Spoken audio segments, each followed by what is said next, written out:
во Велес денеска огромен број на граѓани испадна или се собраа пред споменикот на Панко Брашнар за уште еднаш да го искажат својот револт на најавената платформа која што е создадена во друга земја, а се однесува на граѓаните на Република Македонија.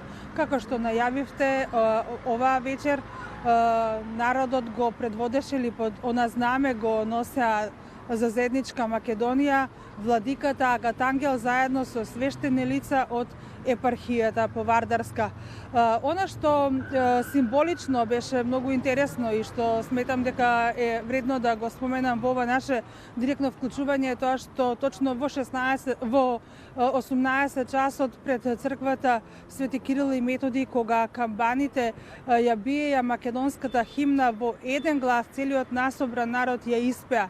Застана пред црквата гледајќи во новиот храм ја пееја македонската химна во знак на поддршка на македонскиот јазик, но како што рекоа и македонскиот председател Ѓорѓе Иванов. Велешани му даваат сесредна поддршка, барајки од европските лидери да не вршат притисок врз председателот на Република Македонија, затоа што тој е мудар човек и најдобро знае во овие тешки моменти како да се справи со проблемите и што е најдобро за македонскиот народ. Маршот заврши во центарот на градот, символично помеѓу спомениците на Коста Солев Рацин, но и на Велешките и Линденци. Како и секоја вечер досега и од тука се испратија пораки. Вечерва пред насобраните велешани говореа и докторките Лили Чолакова Дервишева, но и докторката Снежана Петрова. Тие рекоа дека никој не смее да гази на нашиот јазик. Не сакаме двонационалност, не сакаме поделби на Македонија, затоа што ако дозволиме да имаме двонационалност, тогаш тоа води кон територијално редефинирање на Македонија и губење на Македонија онаква каква што е денес, онаква во каква што сакаат да живеат сите македонски граѓани или сите македонски државјани. Ние треба да се трудиме да направиме нашите води да бидат чисти, како на граѓаните да им се обезбеди подобар живот, да го обединеме населението кој што живее во Република Македонија, да твори тука се со цел да ја јакнеме економски државата. Како последен говорник во Велес беше владиката Агат Ангел.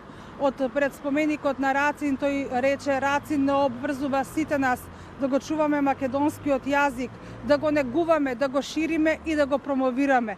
Да не дозволиме во Република Македонија да имаме изедначување на македонскиот јазик, но со јазик на една соседна држава. Тој побара или уште еднаш го соопшти соопштението кое што пред известно време го испрати Македонската православна црква, која што бара од надлежните во Република Македонија да се спроведе попис, да се изброиме, да се преброиме, како што вели владиката Агат Ангел, за да видиме колку сме. А оние кои што бараат редефинирање, оние кои што бараат на македонската монета да има символи на друга држава, ќе увидат дека и ова што сега го имаат, не треба да го имаат, затоа што според владиката Агат Ангел, тие не се 20%, не се ни 15%, но се многу помалку. Владиката Агат Ангел и со порака до македонските политичари. Јас предлагам студио тука сите заедно да ја слушнеме пораката. Светиот архиерејски синод на Македонската црква на својата редовна седница испрати соопштение до јавноста, во кое соопштение бара Синодот на Македонската православна црква со свештенството, монаштвото и со верните чеда на црквата да во нашава држава се изврши попис на населението. И тогаш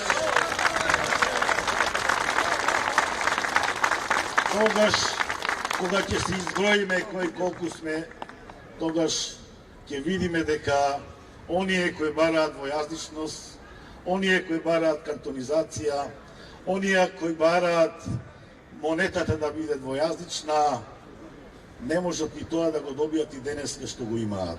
Затоа што не сте ни 20%, не сте ни 18%, не сте ни 15%. Затоа, драги мои, да се сплотиме Од ова место, пред споменикот на Рацин, ги повикувам двете најголеми македонски партии да седнат на тркалезна маса и да ги решат сите нивни недоразбирања.